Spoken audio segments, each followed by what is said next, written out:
One of the themes the McCain campaign is pushing when it comes to Governor Palin is ethics. But back home, she's involved, as you may have heard, in an ethics investigation over her firing of a state official in Alaska. Palin's advisors say the investigation is political.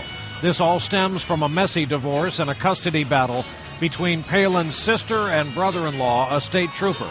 We get some background on this story tonight from our senior investigative correspondent, Lisa Myers.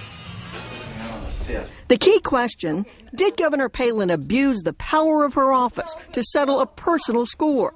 The state legislature is now investigating. Since Palin's thrust onto the national stage, she has challenged the jurisdiction of that investigation, which today led a key witness to postpone his testimony. The controversy erupted in July when Commissioner of Public Safety Walter Monaghan claimed Palin fired him because he didn't fire this man, State Trooper Mike Wooten, Palin's former brother-in-law. The governor insists Monaghan was fired for policy differences. Commissioner Monaghan was not terminated because of concerns about Trooper Wooten. Since 2005, before she became governor, Palin and her family have filed complaints against Wooten, who'd threatened his father-in-law would eat an expletive bullet. A judge filed a protective order against Wooten after his wife complained of violent threats. Former Commissioner Monaghan says neither Governor Palin nor anyone else ever specifically told him to fire Trooper Wooten.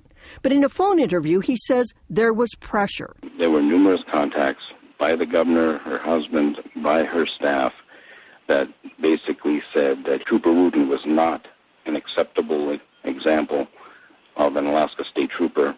Governor Palin initially denied there'd been any pressure from anyone, but she recently acknowledged 24 contacts, including a call from a staffer who appeared to be speaking for Palin and her husband. Todd and Sarah are scratching their heads, why on earth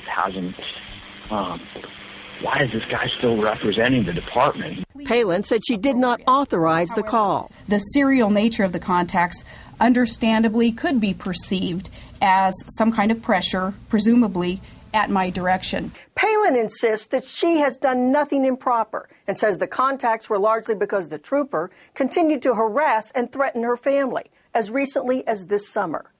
Lisa Myers, NBC News, Washington.